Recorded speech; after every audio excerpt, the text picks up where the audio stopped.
The Indonesian automotive industry has enjoyed a rapid growth over the past 5 years. According to the Ministry of Industry, the growth of the country's automotive industry has exceeded the growth of the industry as a whole. It has even surpassed the national annual economic growth.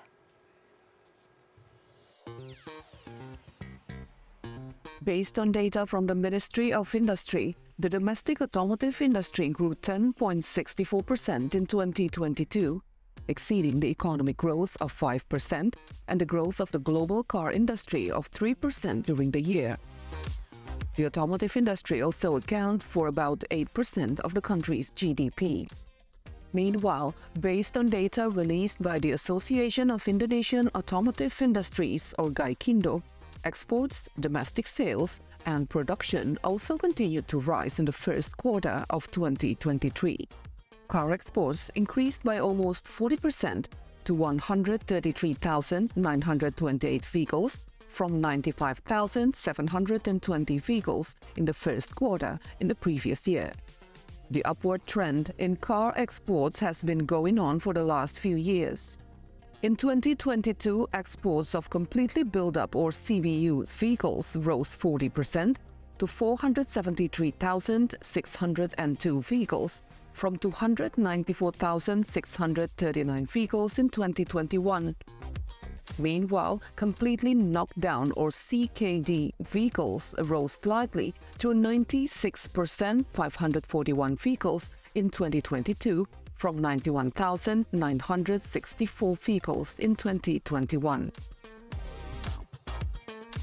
Meanwhile, after falling sharply in 2020 due to the COVID-19 pandemic, domestic car sales have continued to grow. Monthly sales have even almost reached 100,000 vehicles. Based on the GAIKINDO's report, wholesale sales from factories to dealers totaled 282,125 vehicles during January to March 2023 period, an increase of 6.99% from 263,679 vehicles during the same period in the previous year. On an annual basis, in 2019, car sales reached 1.03 million vehicles, but the sales figure dropped drastically to only 532,027 vehicles in 2020 and 887,202 vehicles in 2021. Sales figures started to rise again in 2022 following the economic improvement. In that year, car sales reached 1.04 million vehicles. Car production has also shown an upward trend thanks to an increase in exports and domestic sales. In the first quarter of 2013, production increased by 5.7%. In 2019, car production in Indonesia reached 1.28 million vehicles, but this figure fell sharply to only 690,150 vehicles in 2020 due to decreased demand caused by the COVID-19 pandemic. Production started to increase again in 2021 to 1.12 million vehicles, following an increase in exports and sales. The upward trend continued in 2022, during which the production rose to 1.47 million vehicles. Although Indonesia's car production growth continues to increase from year to year, Indonesia's car production is still far below that of Thailand, which is ranked in the 10th place in the global car production, with a total production of 1.88 million cars. Thailand is 4 levels above Indonesia in the global ranking. Indonesia, which produces 1.1 million vehicles, is placed in the 14th position. Like Indonesia, Thailand is a regional vehicle production and export base for some of the world's top car makers, including Toyota and Honda. According to GAIKINDO, Thailand's production and export figures are far above Indonesia's because the producers in the country do not rely on one model. In Indonesia, producers generally focus on multi-purpose vehicle or MPV model, while in Thailand, the types of cars being produced are more diverse, because apart from MPVs, they also produce sedans and pickups. That way, Indonesia does not have enough strong bargaining power to penetrate the international market, which prefers sedan and double cabin models. In Indonesia, sedans are relatively expensive because the sales taxes on new cars are high. Therefore, to encourage sedan production, the government must also be willing to lower taxes on the purchase of sedans. Looking at export and sale performances in recent years, Indonesia also has the opportunity to become a major car producer in the world. For this, the government should extend a helping hand or at least learn from Thailand in developing the country's automotive industry.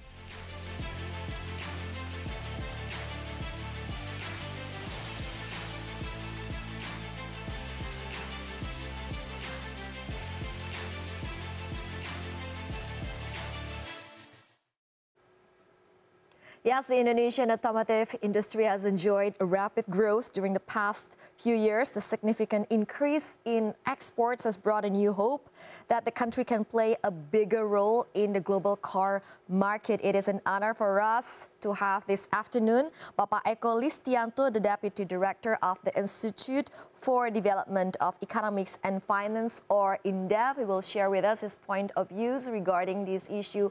Pak Eko, thank you so much. And it's such a pleasure to have you on the show. So we would like to know your opinion, as we know that the car sales performance in the country has returned to its pre-pandemic level. So with such the positive development, how do you see in the future the landscape for our automotive industry as well as a prospect this year?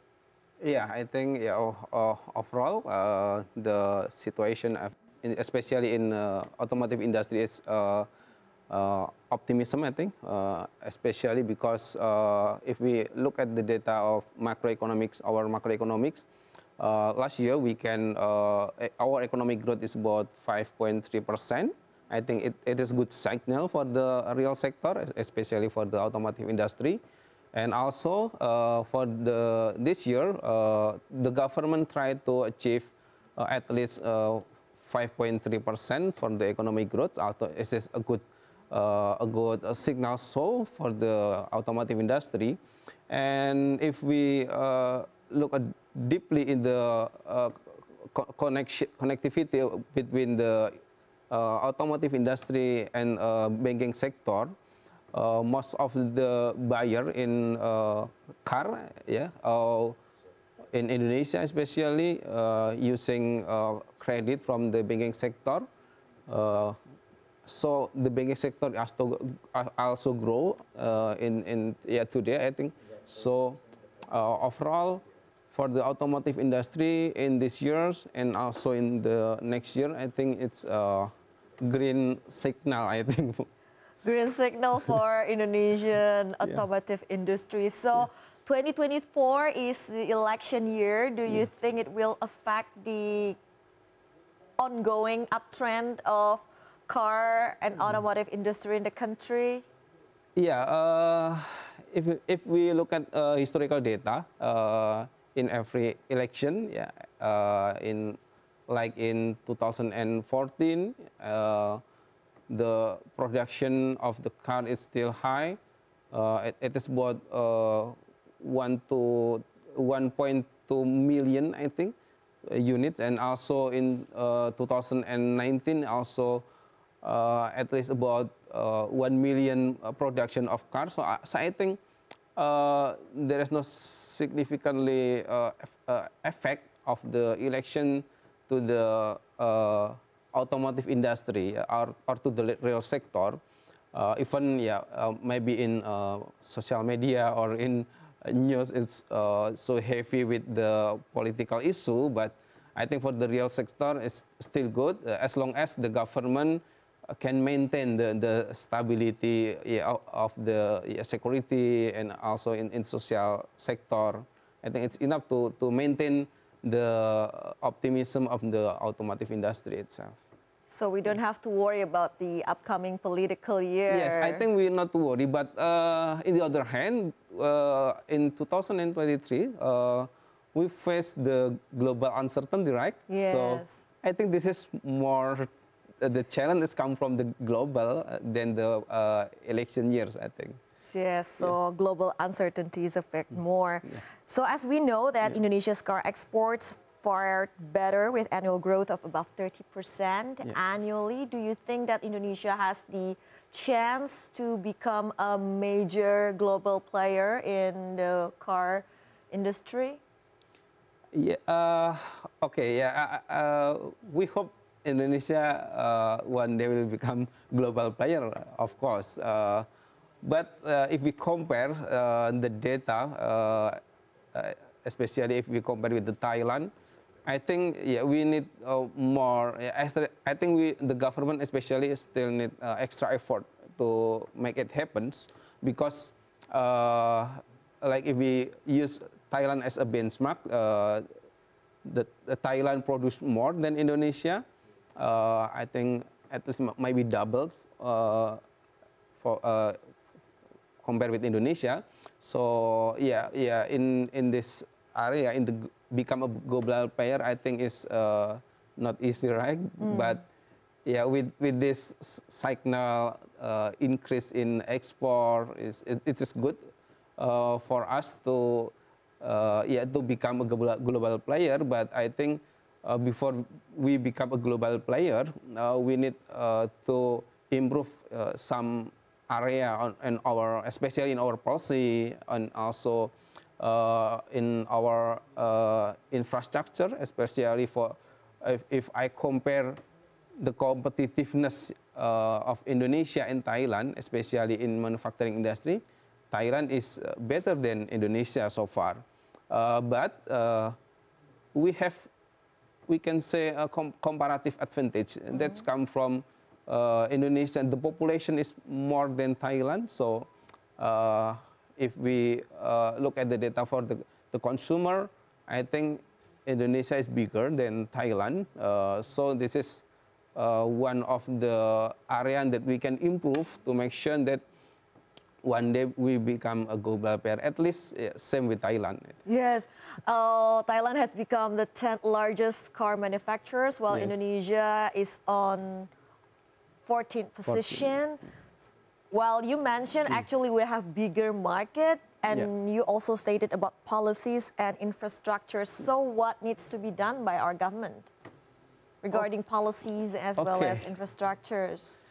I think every country try to invite investors from abroad to make sure that the country will become the best automotive industry. But for the government, I think the main challenge is how to improve the infrastructure itself, like port and also road and I think the custom is also needed to improve by the government, because the infrastructure area is need to support the automotive industry itself with I mean, if we have a good infrastructure, so I think we have opportunity, I think, to make this industry bigger than before. So infrastructure is the major challenge for Indonesia. Regarding incentives, what kind of incentives that our government should offer to foreign or global investors to lure them to invest in the country? Investment need a cheap taxation, I think. This is the most fiscal incentive is most I think to invite foreign investor, we need to make sure that the reduction in taxation is needed, and also the other is about how to make easy to develop R&D, because automotive industry is close with the high technology, I think, semiconductor and etc. I think so. The government need to push how to make sure that we have a good policy in R&D. So one day we can compete with the other country, especially with Thailand or the other, maybe with China with the number one. Yes, so fiscal incentives and R&D. Yes. And Indonesia, as we know, has this ambition of becoming global EV ecosystem or production hub. Do you think that the goal being set by our president is realistic enough, and how can we make it feasible? Yeah, for the vision, I think this is become a global player in EV, electrical vehicle is a good vision from our president. And yes, some area we have a comparative advantage, like Indonesia is the biggest producer of nickel. I think this is the main component from the battery for the EV. But the other thing, some country in ASEAN also try to become main hub actually in EV. Like, we are competing. Yes. So I think Thailand, also Malaysia, Vietnam, and also Indonesia in the same track that we need to compete. And I think it is good because we have nickel and the other countries don't have as huge as we have. So I think this is if we can make sure that this nickel can make Indonesia more competitive in this EV war. Yes. So I think this is our opportunity, I think. But in the other side, because the EV is so the component it's come from many countries, I think. I think so. So beside we have a huge of nickel resource, we also need to accelerate our involvement in supply chain, because we cannot number one in everything, but at least if we can improve our supply chain in EV, I think it's realistic, I think. Okay, thank you very much for sharing your insights, Bapak Eko Listiyanto, Deputy Director of INDEF. So good to have you here.